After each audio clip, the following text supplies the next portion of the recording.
उचित है, क्योंकि जब मुकदमा दर्ज होगा तभी तो उसमें आगे की जो प्रक्रिया है जांच की, गवाही की, वो सब पूरी हो सकेगी। तभी तो जो फर्जी मुकदमा बना करके हमारे ऊपर दायर किया गया है उसकी सच्चाई सबके सामने आएगी।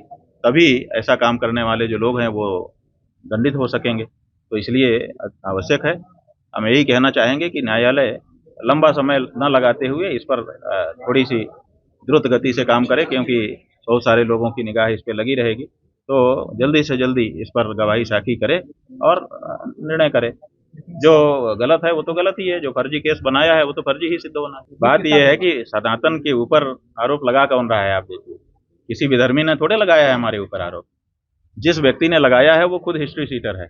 उसकी पूरी हिस्ट्री शीट शामली जिले के कांदला थाना में दीवाल के ऊपर जो हिस्ट्री सीटरों का नाम लिखा हुआ है उसमें 34 नंबर पे उसका नाम लिखा है। ऐसा हमको बताया, लोगों ने फोटो भी दिखाया उस दीवाल का।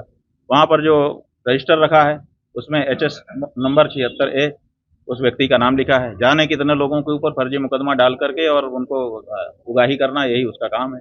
वो व्यक्ति रामभद्राचार्य का शिष्य बन जाता है और रामभद्राचार्य जी की शिष्य होने के बाद वो आकर के हमारे लोगों के ऊपर इस तरह का आरोप लगाता है। तो आप समझ लीजिए कि ये आरोप कोई विधर्मी नहीं लगा रहा है, ये आरोप कहाँ से आ रहा है, रामभद्राचार्य जी। और रामभद्राचार्य जी का बल कहाँ है वो भी आप लोग जान लीजिए। तो गौ माता की जो आवाज हम उठा रहे हैं, इस आवाज को बंद करने के लिए सारे प्रयत्न हो रहे हैं, उन्हीं में से एक प्रयत्न ये भी ऐसा है कि मुकदमा तो दर्ज होगा ना। बिना मुकदमा दर्ज हुए जांच कैसे होगी, और बिना जांच के अगर खारिज कर देगा तो आप कहेंगे साहब बिना जांच के खारिज कर दिया। इसलिए मुकदमा दर्ज होकर के उस पर जांच होकर के दूध का दूध पानी का पानी होना, यही प्रक्रिया है। और ये प्रक्रिया बिल्कुल सही है, हम स्वागत करते हैं। हमारी क्या तैयारी है, देखिए जो सच है उसको क्या तैयारी करना है। उन्होंने झूठा केस बनाया है और उन्होंने कल हमारे अधिवक्ता ने आप लोगों को बताया था कि उन्होंने 2 एफिडेविट दाखिल किए हैं, दोनों में 2 कहानी है। यहीं से मामला खत्म हो गया। एक व्यक्ति शपथ पत्र पर 2 कहानी देता है, इसका मतलब उसकी एक कहानी तो झूठी है ना। आप इसी से अंदाजा लगा लीजिए।